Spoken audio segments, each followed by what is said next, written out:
यह कहानी मेरे दोस्त अभय की है। मैं और मेरा दोस्त एक ही कॉलेज में पढ़ते थे। एक बार हम लोग हॉस्टल से क्लास जा रहे थे, तभी एक लड़की पास से गुजरी। उसे मेरा दोस्त देखता ही रह गया। मैंने उससे मुस्कुराकर पूछा, क्या हुआ अभय? वह थोड़ा चुप रहा और फिर बोला, कुछ नहीं यार। मैं बोला, हाँ मुझे बताकर क्या फायदा, ये तो पर्सनल बात है। अभय बोला, नहीं ऐसा कुछ नहीं है। और बात टालते हुए क्लास चला गया। उसे उस लड़की से प्यार हो गया था।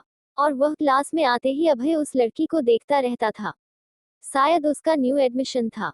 अभय का मन पढ़ाई में नहीं लगता था। टीचर उसको डांटते रहते थे और बोलते थे, इधर उधर मत देखो और पढ़ाई में मन लगाओ। तुम्हारा मन पढ़ाई में नहीं लग रहा है। पर अभय टीचर की बातों को सुनकर भी अनसुना कर देता था। धीरे धीरे यह सब कुछ होते होते फर्स्ट ईयर कंप्लीट हो गया। एक बार राखी क्लास में बैठी थी और क्लास में टीचर नहीं आए थे। तो अभय राखी की नजदीक वाली सीट पर बैठ गया और राखी से बात करने लगा।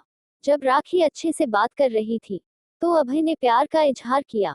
पर राखी यह सुनकर गुस्से में आ गई और बोली कि अभय, मैं तुम्हें क्या समझती थी और तुम क्या निकाले। मैं तुम्हें एक अच्छा दोस्त समझती थी और तुम उसे प्यार समझने लगे। और एक बात ध्यान से सुन लो, मैं किसी और से प्यार करती हूँ। राखी की बातें सुनकर अभय निराश होगा। उसने राखी से शायद यह उम्मीद नहीं की थी।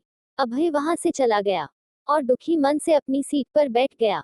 मैंने उसे समझाने की काफी कोशिश की, पर वह उदास ही रहा। क्लास खत्म होने के बाद मैंने उसे हॉस्टल में बहुत समझाया कि जब राखी तुमसे प्यार नहीं करती है तो तुम्हें भी उसके बारे में सोचना छोड़ देना चाहिए। पर उसने मेरी एक न सुनी। शायद वह राखी से सच्चा प्यार करने लगा था। राखी के इस व्यवहार से अभय बहुत दुखी रहने लगा था। अब वह पढ़ाई पर ध्यान बिल्कुल भी नहीं दे रहा था। धीरे धीरे काफी दिन गुजर गए और हम सभी दोस्त अभय को समझाते रहे। अब वह धीरे धीरे फिर पढ़ाई पर ध्यान देने लगा था। अब शायद राखी को भी अपनी गलती का एहसास हो रहा था और मन ही मन वह भी अभय को चाहने लगी थी। एक बार राखी लाइब्रेरी में किताबें पढ़ रही थी। वहां अभय भी पहुंचा और वह भी किताबें पढ़ने लगा था। राखी ने अभय की तरफ देखा और मुस्कुराई।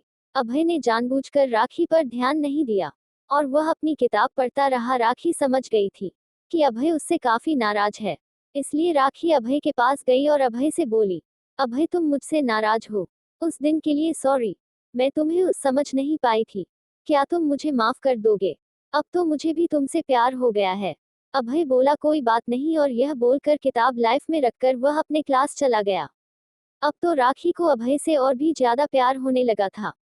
अब राखी कभी ना कभी अभय की हेल्प कर देती थी। अभय मना करता था, उसके बावजूद वह उसकी मदद करती थी और वह कोई बात करने का बहाना ढूंढती रहती थी। एक बार जब अभय लैब में कंप्यूटर प्रोजेक्ट बना रहा था तो राखी भी उसके साइड वाले कंप्यूटर पर बैठकर अपना प्रोजेक्ट बना रही थी और वह बार बार अभय की तरफ देख रहे थे और राखी अभय के प्रोजेक्ट में हेल्प करने लगी। अब अभय भी धीरे धीरे लड़की से बात करने लगा था और दोनों एक दूसरे से सच्चा प्यार करने लगे थे। अब वह साथ साथ क्लास में पढ़ते थे, लैब भी साथ ही जाते थे और साथ में ही लाइब्रेरी में पढ़ाई करते थे। धीरे धीरे हमारे एग्जाम पास आ रहे थे। अब दोनों अच्छी तरह से अपने एग्जाम की तैयारी कर रहे थे। एग्जाम होने के बाद राखी और अभय दोनों अपने अपने घर वापस जा रहे थे। इस बात से दोनों परेशान हो रहे थे कि अब दोनों को बिछड़ना पड़ेगा। पर दोनों एक दूसरे को खत भेजा करते हैं।